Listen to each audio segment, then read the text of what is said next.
Sveiki, дорогие! Привет, друзья!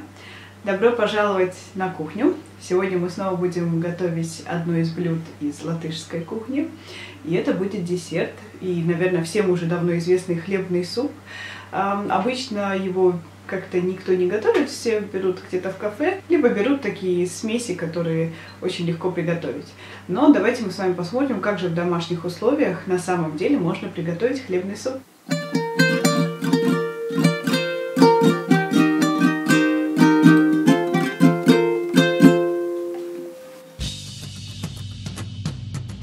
Maize zupas pagatavošanai paņemiet sausiņus no rupjmaizes.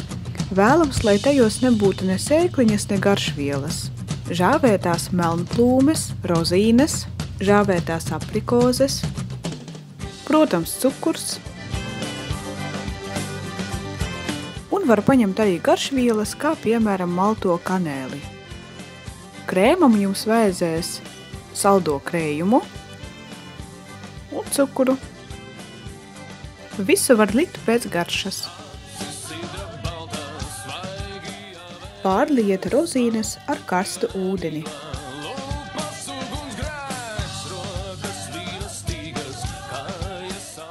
To pašu izdariet ar žāvētām aprikozēm un melnplūmēm.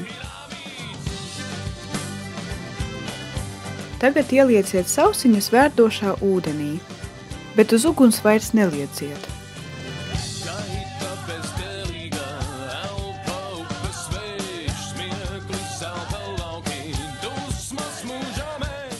Pēc 30 minūtēm masa būs gatava, un jūs varat sarīvēt to caur sietiņu. Ja ir gabaliņi, kuri nerīvējās, tad vienkārši tos izmetiet.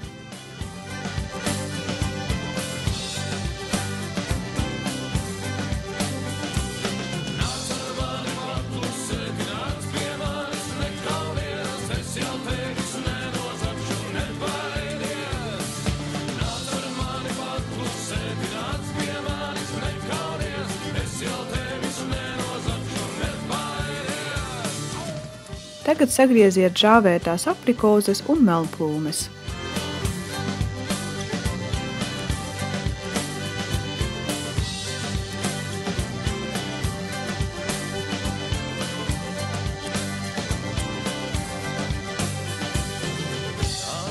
Pievienojiet tos maize zupai.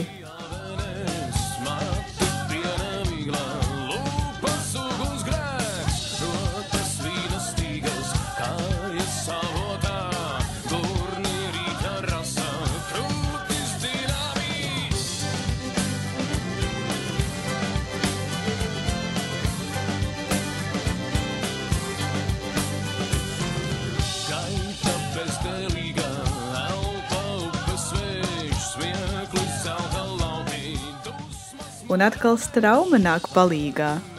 Kamēr maize zupa vārās, līdz visi augļi būs mīksti, jūs varat pagatavot putu krējumu. Šajā receptē viss ir pēc garšas, bet, ja jūs interesē, tad uz vienas saldā krējuma paciņas es ieliku 2 ēdam karotes cukura.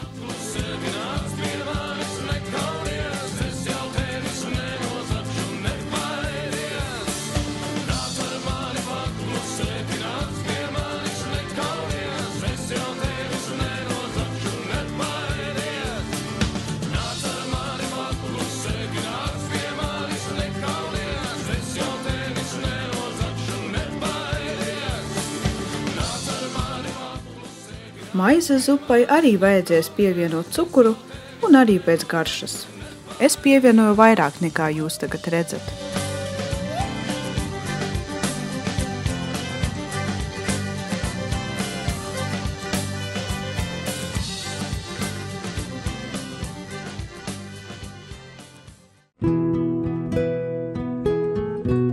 Nu, redziet, tas nav tik grūti un ilgi.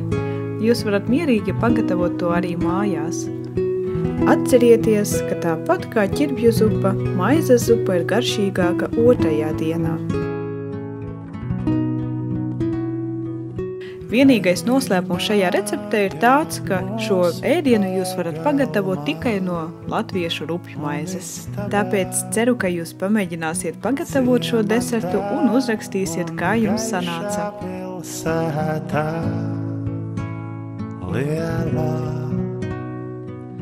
Visur ir kāds, kurš mierā garatus vēl vakarā.